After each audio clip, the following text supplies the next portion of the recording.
كم يوما ستحتاج لترتيب استسلام رجالك؟ نحن لن نستسلم، ننتصر أو نموت، ولا تظن أنها نهاية. سيكون عليكم أن تحاربوا الجيل القادم والأجيال التي تليه.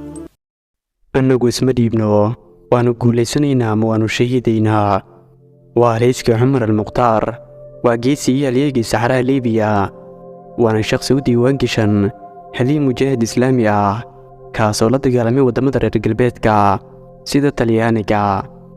waxa uu ahaa caalim diinta islaamka, libaaxii saxaraha, haliil uu xusay in badan magacana u diiwaan gashan xagga taariikhda libaaxii saxaraha. waxa uu ahaa qof ku ad adag mabda'iisa, islamarkaana aan marnaba ka laaban halgankiisa ku dhintay caqiidada wanaagsan ee diinta islaamka, islamarkaana ay dileen ciidamada iyo madaxyada talyaaniga. magacaygu waa diinu xuseen shacab, halkani waa kanalka iftiinka. ku soo dhowaada daawadayaal muuqaalkeena maanta.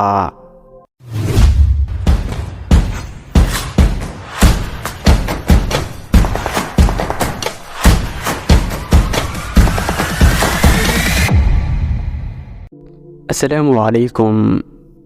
cumar almukhtaar wuxuu dhashay 20 Agoosto 1858. wuxuu ku dhashay magaalada badnaana ee dalka liibiya. wuxuu ku barbaaray diinta islaamka. aabihiis ayaa yaraantiisa bilaabay inuu xajka aado, kadibna waxa uu ku dhintay waddada, waxaana kafaaladiis la wareegay xagga waxbarashada shakhsi ay saaxiibo ahaayeen aabihiis, kaas oo kula dardaarmay bixitaankiisa xajka ka hor. kadib waxa uu geeyey maxad lagu barto culuumta diiniga, kaas oo lagu magacaabo jaqbuubi. waxa uu noqday mid u muuqda inuu meel ka soo bixi doono. waxa uu ahaa mid ku dadaala wax xifdinta iyo barashada duruusta diiniga. waxa uuna ku jiray barashada aqoonta muddo 8 sano ah. waxa uu bilaabay inuu barto yaraantiisa waddooyinka saxaraha, sumadaha geela, dhirta midi daawada leh, magacyada qabiilada, dhaqamada kala duwan iyo jawiga deegaankii uu ku noolaa. sumcaddii sharaftii uu ku hantay intuu waxbarashada ku jiray ayaa cumar almahdi al-sunuusiy oo ah hogaamiyey dariiqada al-sunuusiyiinta ayaa waxaa bilaabay inuu safar u kahaysto 1895. isagoo ka tegay deegaanka jaqbuubi waxa uu ambabaxay koonfurta bari ee lamadegaanka saxaraha liibiya. sidoo kale haddana waxa uu kahaystay safarka labaad oo ahaa galbeedka suudaan. markay ka soo laabteen saxaraha ee lamadegaanka liibiya ayaa mid ka mid ah iyaga ku yidhi, waxaa loo baahan yahay mid inaga mid ah oo libaaxa la siiyo. haddii aan la siinin dadka ayuu dhibaataynayaa. cumar ayaa la yaabay dhiidnimada uu ninkani ku hadlay, ayaa ku yidhi, baddeena keena xooggan uu ku qaadi jiray waa la buriyey. haddaba ma libaax ayaan siinaa? wallaahi waa astaan dulinimo. hadduu inaga soo rabaxo hofkeena ayaan u adeegsanaynaa.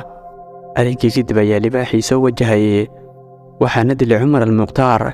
kadibna haraggii ka siibay maxanaha maqaarka, wuxuuna astaan ugu dhigay waddadii saxaraha si loo ogaado inay meeshani nabad tahay. uu libaaxu ka maran yahay. mahdigii oo la yaaban geesnimada iyo kartida cumar almukhtaar ayaa sannadkii 1897 u dhiibay xilka iyo madaxda magaalada zawiyatul aqsuur. waxa uu halgan dheer u galay si uu kaalin mugle ugu yeelan lahaa waxqabadyada diinta islaamka, waxaana la siiyey darajada ugu saraysa ee culammada sunuusiyiinta ee sayid. sannadkii bilowgii 1900 ayaa faransiiska qabsaday dalka jaad. markaas ayay isku dhaceen sunuusiyiinta, waxayna ku baaqeen jihaad oo ka dhanaa gaalada faransiiska. kooxaha jihaadkaasi galayay mid ka mid ah ayaa cumar almukhtaar hogaamiye u ah. halkaas ayuu ka bilaabay waxqabadkii hogaamiyenimo, isagoo dalkiisa u laabtay dowladda ugu xoogganeyd waagaas oo ay dowladdii cismaaniyiinta ayaa u mahadcelisay, maxaa yeelay howl ay ka daaleen ayuu qabtay. deegaankaasna awooddooda ma sugin, laakiin cumar almukhtaar ayaa gacan bir ku qabtay. sannadkii 1911 ayaa talyaanigu shaaciyey dagaalkii cismaaniyiinta uu la geli lahaa. shaacintii kadib waa cumar almukhtaar diyaariyey 100,000 oo dagaalyahan, waxaana ujeedkiisu ah inuu garab siiyo dowladdii cismaaniyiinta.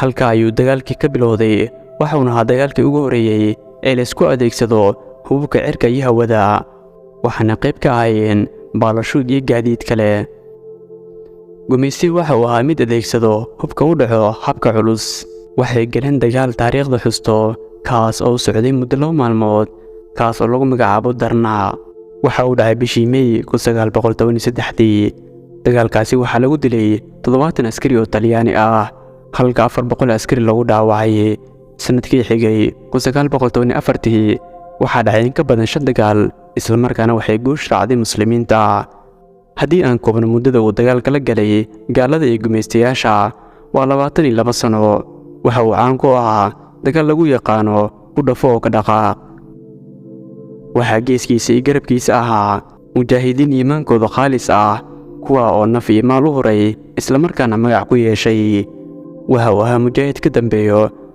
hogaamiyayaal taladana uu ka sugi jiray laakiin markii la gaaray 1922 ayay hogaaminta gacanta u soo gashay sanadkii markuu ahaa 1923 ayuu Masar gaaray isagoo hogaamiye madax ah basaasiintii Talyaaniga ayaa fariin loogu soo dhiibay waxaana la yiri wax waliba oo ku siinayna iska daa jihaadkan iyo waxyaabaha aad faraha kula jirto laakiin mujaahid daba arrinkan markii lagu dhaho ma ahan mid sahlan agtiisa waxay ka yihiin bahdil iyo hoos u dhig gumaysti ayaa sii kibray waxaa lagu raad joogay Cumar al-Mukhtaar gumaysti ayaa xabsi dhisay isagoo ka dhisay bartanka saxaraha waxayna u qaylo dhaansheen ummadii waxayna dhaheen qofkii keena ama sheega Cumar al-Mukhtaar waxaynu siinaynaa lacag dhan 200,000 oo franki ah bishii Oktoobar 1930 ayuu duulaan qaaday Faransiiska waxayna soo heleen faraskii caanka ah ee Cumar al-Mukhtaar iyo muraayadihiisii iyo waxyaabo kale oo isaga lahaa halkaasina waxaa ka dhacay dagaal ba'an oo dhexmaray mujaahidiinta iyo gaalada waxayna ogaadeen gaalada inuu nool yahay Cumar al-Mukhtaar markaasi waxaa meesha ka hadlay hogaamiyihii ciidanka Talyaaniga isagoo dhahay maanta waxaan keenay muraayadihiisii marina madaxiisa iyo hadallo kale oo jees ah sanadkii markuu ahaa 11 September 1931 ayay qayb ka mid ah ciidanka Talyaaniga arkeen Cumar al-Mukhtaar iyo qayb yar oo ka mid ah ciidanka mujaahidiinta waxayna booqanayeen qabrigii saxaabigii Ruwayfi ibn Thabit kaas oo ku yaalay deegaanka Bayda halkaasi waxaa ka dhacay dagaal wax la isku harin oo laba dhinac ah waxaa dhintay faraskii Cumar al-Mukhtaar waxaa faraskii ugu dagay mid ka mid ah mujaahidiinta markii uu isdhahay fuul faraskii kale waa la toogtay mana aysan garanayn gaalada Talyaaniga ee waxaa sheegay mid ka baxay oo dhuuni raaca kaas oo la socday gaalada Talyaaniga sidaas ayay ku qabteen dhuuni raaci ayaa ka xishooday Cumar al-Mukhtaar waxa uu u qeyliyay raxantii ciidanka Talyaaniga sidaas ayaa lagu qabtay geesigii Islaam iyo libaaxii Saxaraha Liibiya ee Cumar al-Mukhtaar Cumar al-Mukhtaar maxbuus ayaa loo qaatay waana laga fogeeyay meel ay soo gaari karin mujaahidiintii Saxaraha waxaa la geeyay xabsi ku yaalo Banqaasi waxaana la kulmay madaxii ciidanka Talyaaniga ee lagu magacaabo Graciano kaas oo horey u ballan qaaday inuu madaxa Cumar keeni doono hogaamiyihii Talyaaniga ayaa ku yiri Cumarow goormay soo dhiibayaan ciidankaaga Cumar ayaa ku yiri anagu isma dhiibayno ama waynu guuleysanaynaa ama waynu shahiidaynaa xaaskiisa ayaa geeriyootay waxauna bilaabay inuu aad u hooyo waxaan la weydiiyey sababta wuxuuna ku jawaabay markii aan dagaalka ka soo laabto oo aan guriga soo galo waxay ka qaban jirtay daaha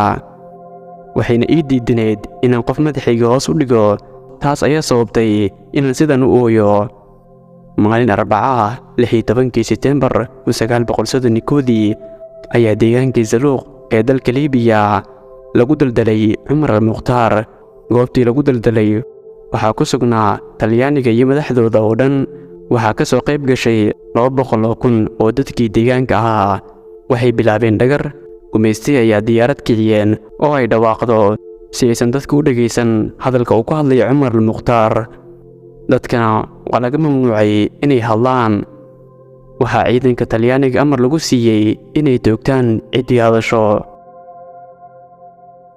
waxaan soo gaarnay gabagabadii muuqaalka haddii aad ka hesho muuqaalkana like saar si ina gaarsii saaxiibadaada. haddii aad nagu cusub tahayna inagu soo biir oo rukumo janalka si ay kuu soo gaaraan muuqaalada aan soo gelin mar waliba. intaynu ku kulmi doono kan iyo muuqaalkiis xiga fi amaanillah. wasalaamu calaykum waraxmatullaahi wabarakaatuh.